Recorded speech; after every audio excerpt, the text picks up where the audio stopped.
Alright guys, welcome back. I haven't been doing this for quite a while, but never mind, I'm back here. And right now in the Perfect World Masters, the second series of the day.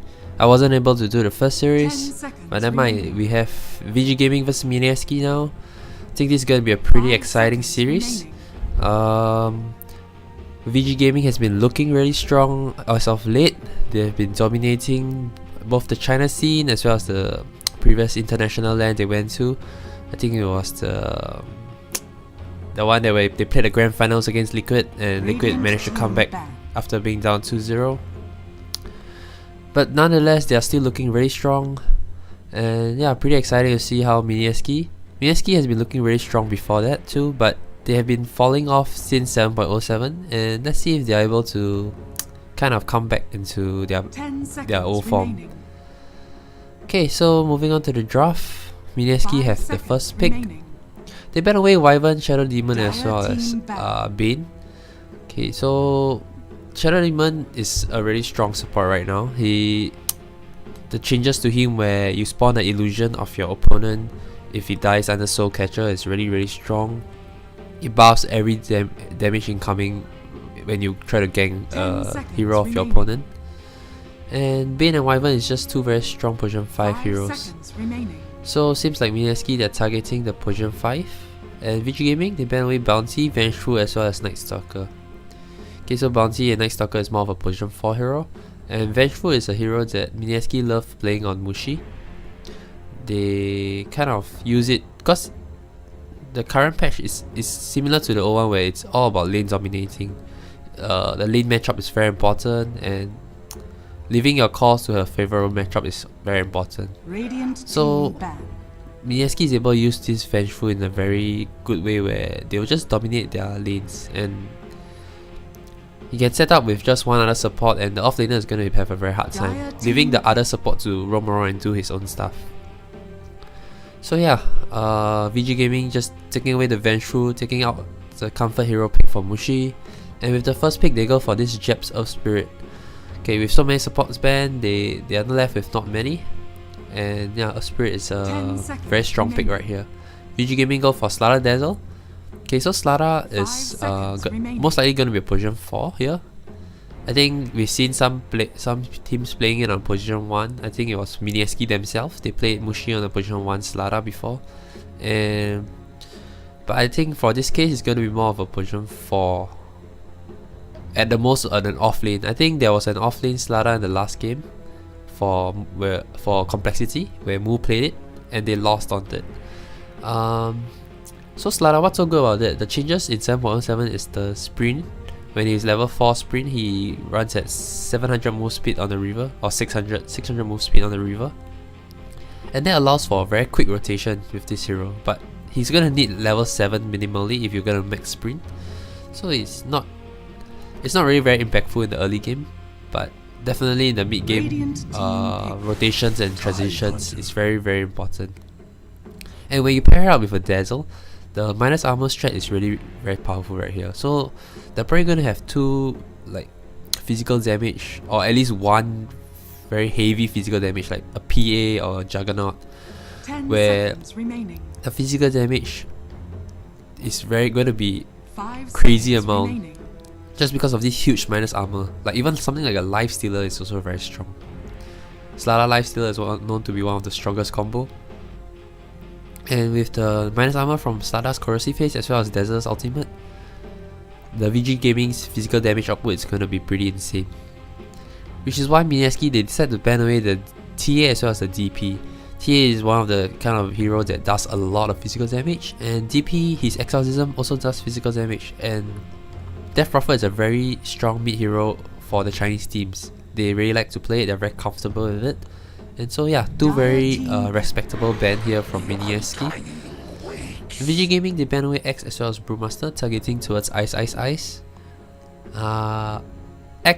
let's say assuming that Mineski they are okay to go with a aggressive tri-lane, then the X is a hero that can match up against the Tidehunter, which they already plan to pick up. And also, 5 seconds remaining. X is a counter to the Dazzle, not forgetting. When the Dazzle Grave, you can just Quelling Blade it through. So yeah, VG Gaming just doesn't want the Dazzle to be countered, and Brewmaster is just a very strong mid-game hero right now. He's strong in lanes and he translates very well to the mid-game. Mineski, they go back for the Nana Park in the second pick, something that I forgot to mention. They really like to pick this part for him. Nana is a hero, a player that needs to kind of not lose his lane.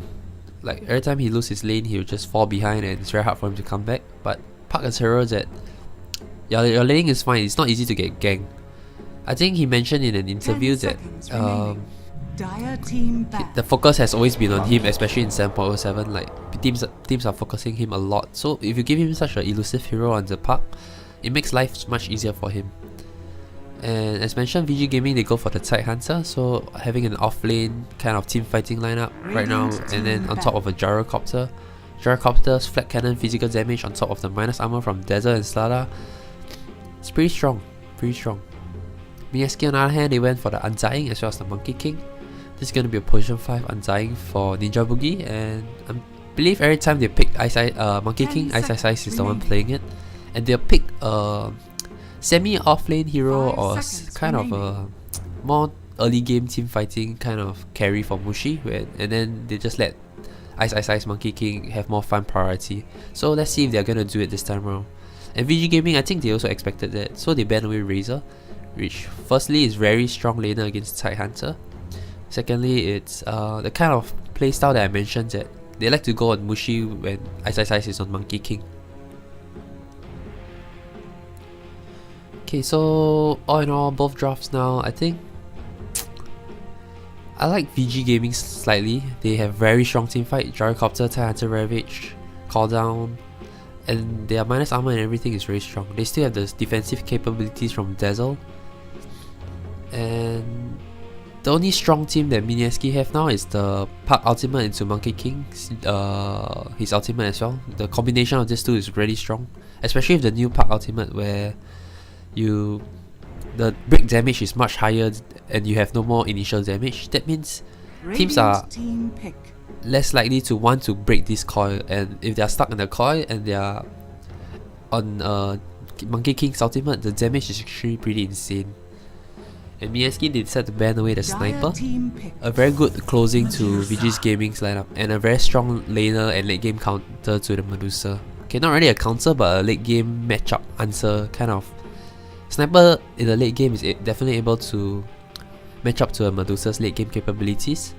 So yeah, and Mineski, they actually didn't go back for what I mentioned where they put Mushi on a more early game team fighting kind of carry. They instead go for the late game Medusa, and they let Monkey King, means Monkey King is not going to have as much fun priority as he hoped for, but it's okay. It's Ice on the Monkey King. He's going to create space for Mushi on the Medusa, and with an early game hero like Undying, they should be able to get away with it.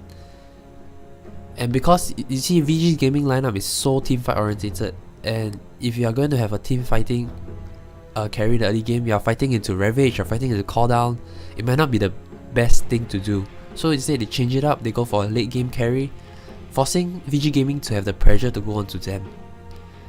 But now that VG Gaming, they go for this last pick Storm Spirit, they are no longer pressured to end the game early. Yes, Medusa is very strong late game, but Storm Spirit come late game, he's also very strong.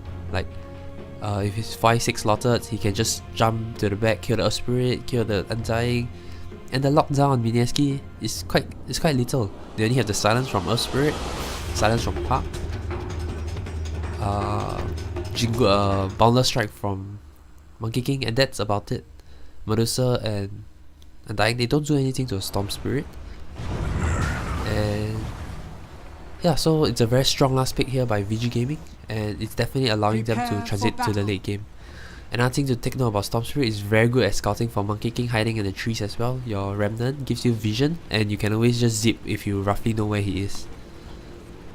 So all in all, I think the Medusa last pick, I mentioned before that I like VG's lineup, and the Medusa last pick did bring it back for Mineski, but I feel that this Storm Spirit just create a brand new opportunity for VG Gaming. I wouldn't say the draft is very favored towards VG or whatever. I think it's like slightly 55-45 in my opinion, or maybe even slightly 60-40. And Mineski definitely still have the chance to outplay VG Gaming, but right now I think VG is a very comfortable place. They have a very strong lineup, and I'm gonna favor them in this game number 1. Alright, that's all for my draft analysis in this game. I'll be back for game 2. Sorry I haven't been doing for quite a while. There haven't been much big events. The last one I did it was, I think, was ESL. Or could be there could be one more after ESL, I can't remember. But anyway, I just hope you guys like it. Continue to show me your support. Leave your comments below, like my video, subscribe to my channel. And yeah, thanks for watching guys. Goodbye.